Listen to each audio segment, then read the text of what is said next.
जून का महीना था। जयपुर में गर्मी अपने चरम पर थी। दोपहर की तेज धूप ऐसी लग रही थी जैसे आसमान से आग बरस रही हो।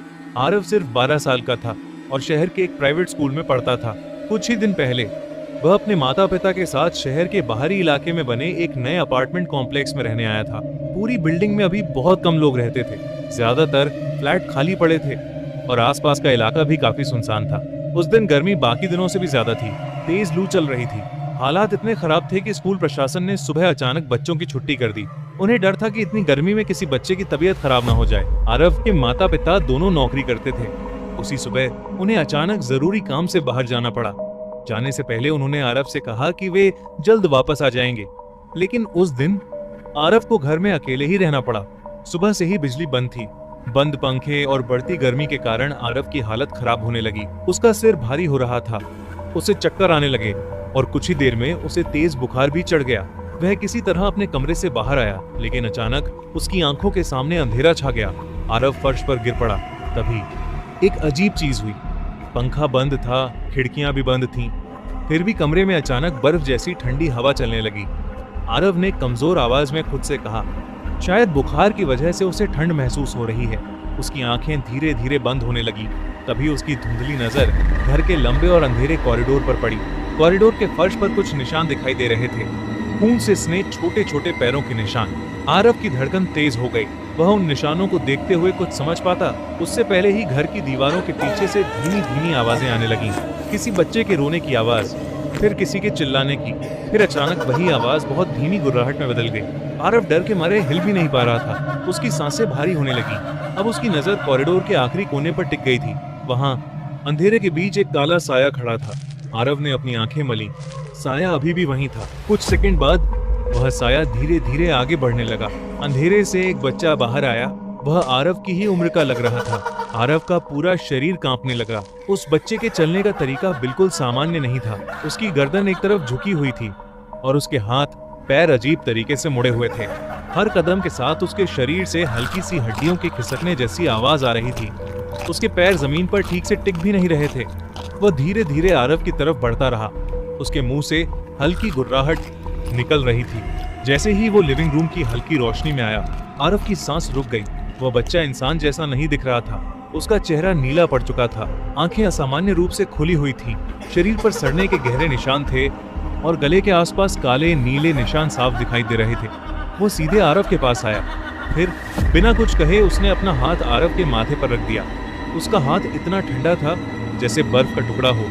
आरव का गर्म शरीर अचानक कांप उठा। कुछ ही सेकंड में उसकी आंखें बंद हो गईं और फिर सब कुछ शांत हो गया।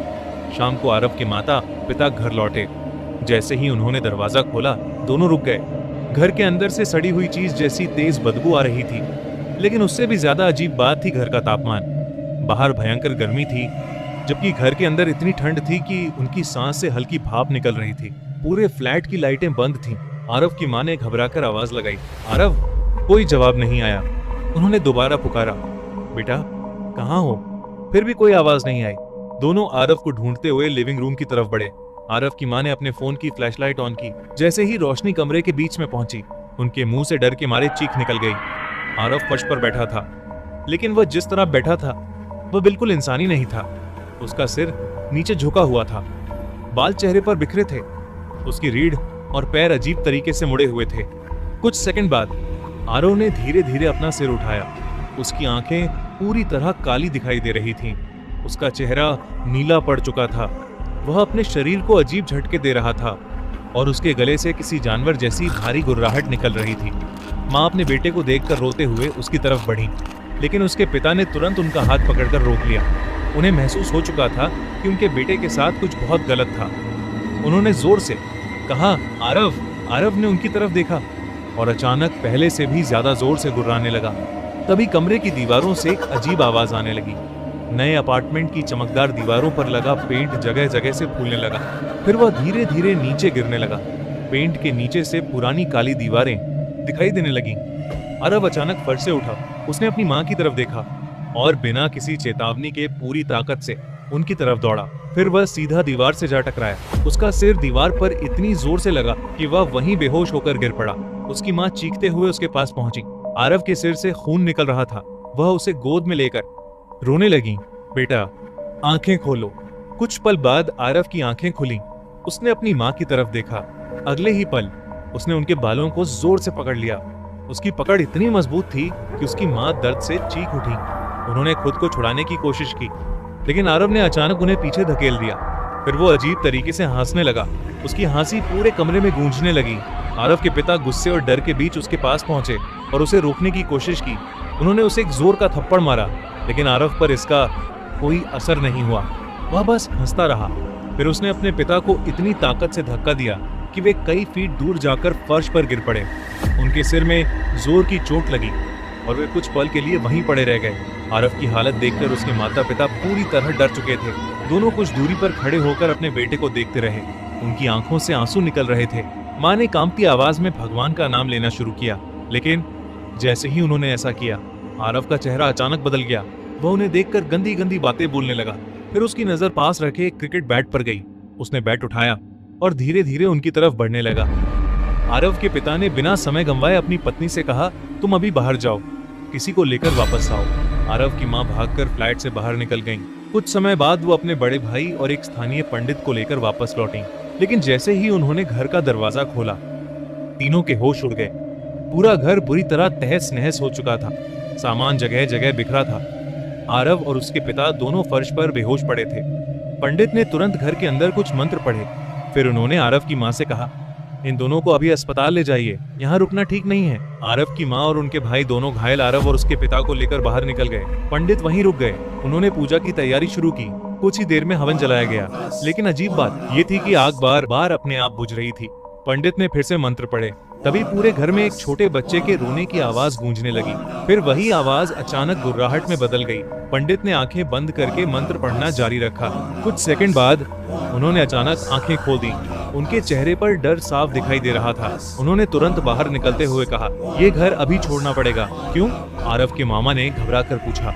पंडित ने घर की तरफ देखते हुए कहा, यहाँ किसी बच्चे की आत्मा है और वह बहुत गुस्से में है। अगर आप लोग यहाँ रुके तो वो किसी को जिंदा नहीं छोड़ेगा। ये सुनते ही सभी लोग वहां से निकल गए।